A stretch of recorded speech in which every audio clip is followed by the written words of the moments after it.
It's great to be here with you, and I've been looking forward a long time to be able to call you Mr. Secretary.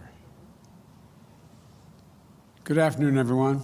It's an honor to be back at the State Department under the eyes of the first American chief diplomat, Benjamin Franklin. And by the way, I want you all to know in the press, I was the Benjamin Franklin Professor of Presidential Politics at Penn. And I thought they did that because I was as old as he was, but I guess not. Anyway, all kidding aside, it's great to be here and stand alongside our most recent senior diplomat, Secretary Tony Blinken. Mr. Secretary, thank you for welcoming us today. We've worked together for over 20 years. Your diplomatic skills are respected equally by your friends and our competitors around the world. And they know when you speak for me. And so is the message I want the world to hear today. America is back. America is back. Diplomacy is back at the center of our foreign policy.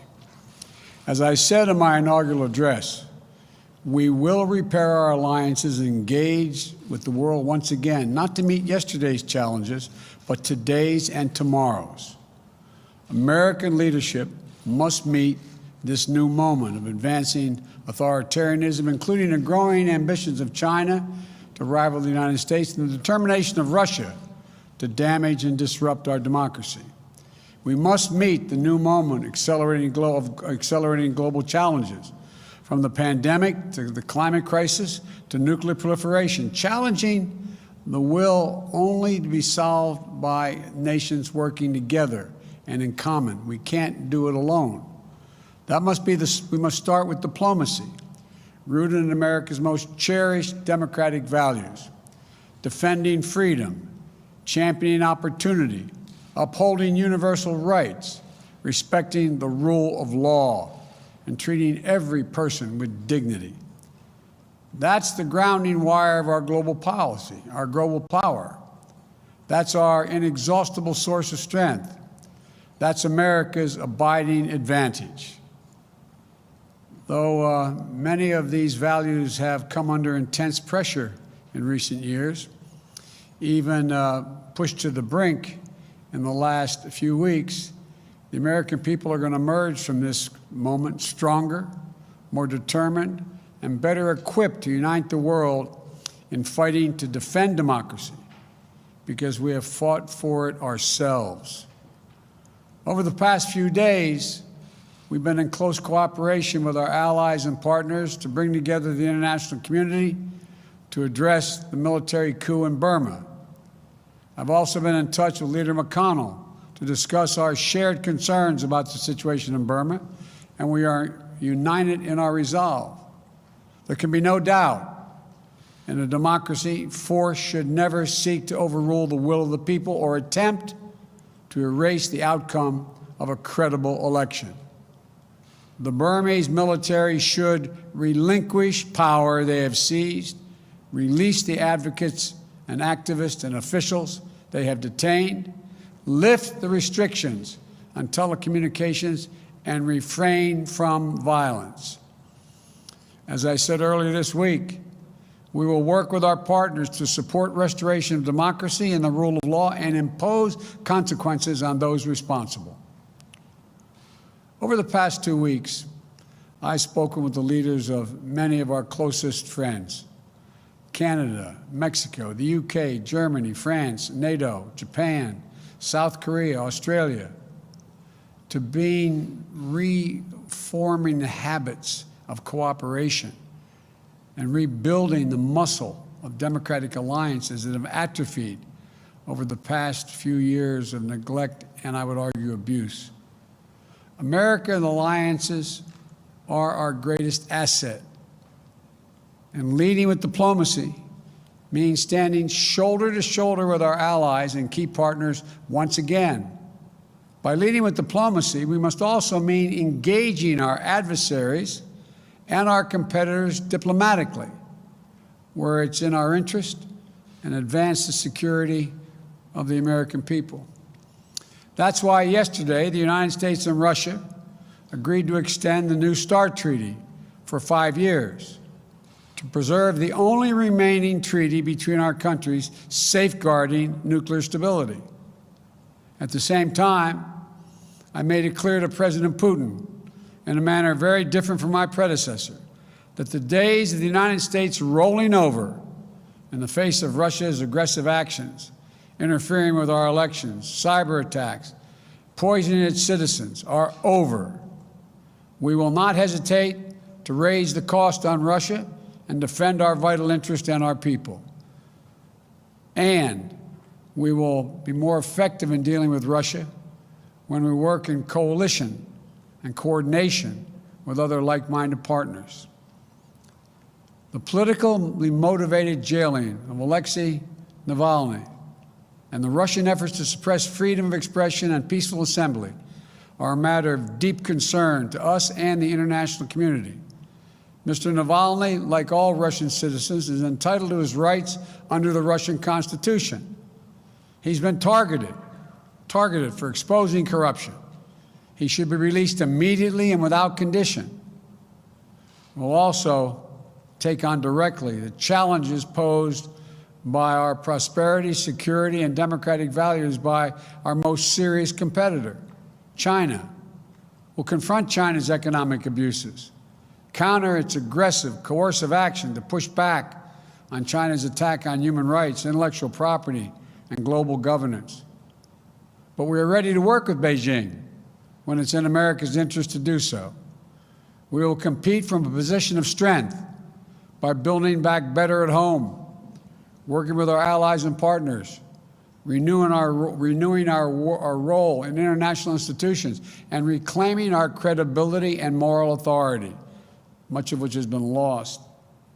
That's why we moved quickly to begin restoring American engagement internationally and earn back our leadership position, to catalyze global action on shared challenges.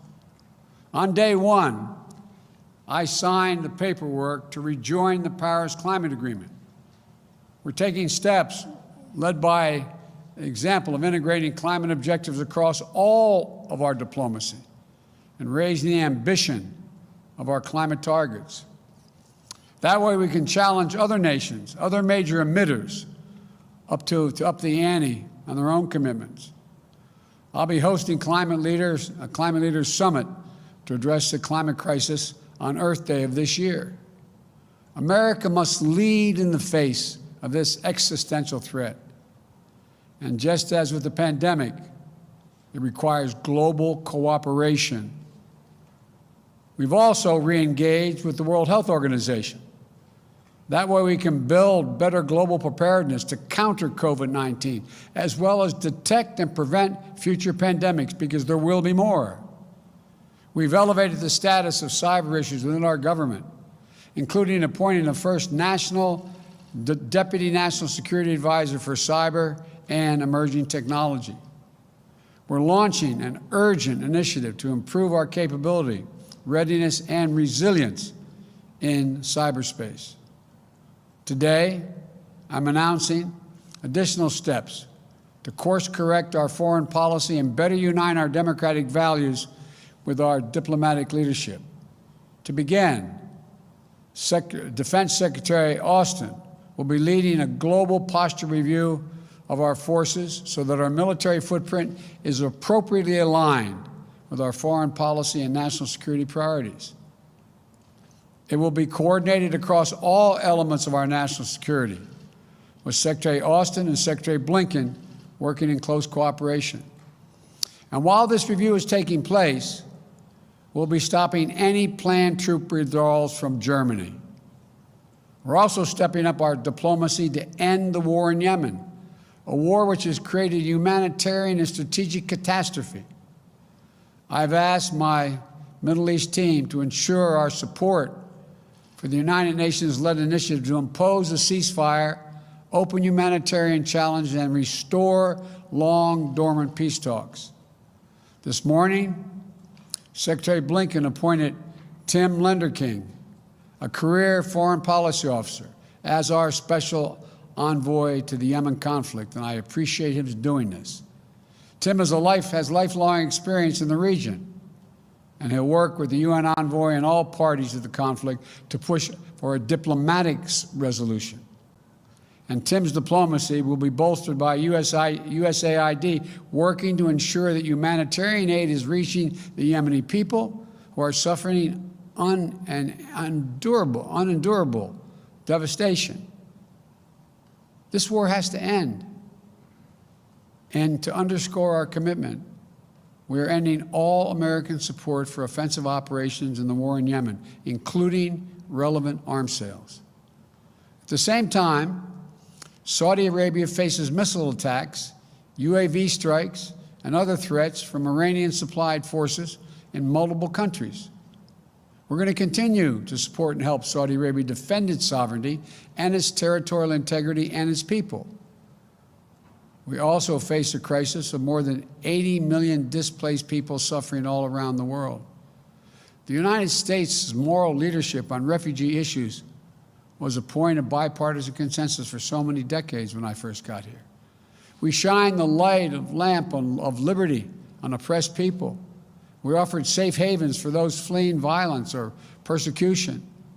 And our example pushed other nations to open wide their doors as well. So today, I'm approving an executive order to begin the hard work of restoring our refugee admissions program to help meet the unprecedented global need. It's going to take time to rebuild what has been so badly damaged, but that's precisely what we're going to do. This executive order will position us to be able to raise the refugee admissions back up to 125,000 persons for the first full fiscal year of the Biden-Harris administration. And I'm directing the State Department to consult with Congress about making a down payment on that commitment as soon as possible. And to further repair our moral leadership, I'm also issuing a presidential memo to agencies to reinvigorate our leadership on the LGBTQI issues and do it internationally. You know, we'll ensure diplomacy and foreign assistance are working to promote the rights of those individuals, included by combating criminalization and protecting the LGBTQ refugees and asylum seekers. And finally, to successfully reassert our diplomacy and keep Americans safe, prosperous, and free, we must restore the health and morale of our foreign policy institutions. I want the people who work in this building and our embassies and consulates around the world to know I value your expertise and I respect you, and I will have your back. This administration is going to empower you to do your jobs, not target or politicize you. We want a rigorous debate that brings all perspectives and makes room for dissent. That's how we'll get the best possible policy outcomes. So with your help, the United States will again lead, not just by the example of our power, but by the power of our example. That's why my administration has already taken the important step to live our domestic values at home, our democratic values at home. Within hours of taking office, I signed an executive order overturning the hateful, discriminatory Muslim ban, reversed the ban on transgender individuals serving in our military. As part of our commitment to truth, transparency, and accountability, we started on day one with daily briefings of the press from the White House. We've reinstituted regular briefings here at State and at the Pentagon. We believe a free press isn't an adversary. Rather, it's essential. A free press is essential to the health of a democracy. We've restored our commitment to science and to create policies grounded in facts and evidence. I suspect Ben Franklin would approve. We've taken steps to acknowledge and address systemic racism and the scourge of white supremacy in our own country. Racial equity will not just be an issue for one department in our administration. It has to be the business of the whole of government in all our federal policies and institutions. All this matters to foreign policy because when we host the Summit of Democracies early in my administration, to rally the nations of the world to defend democracy globally, to push back the authoritarianism's advance, we'll be a much more credible partner because of these efforts to shore up our own foundations. There's no longer a bright line between foreign and domestic policy. Every action we take in our conduct abroad, we must take with American working families in mind. Advancing a foreign policy for the middle class demands urgent focus on our domestic economic renewal.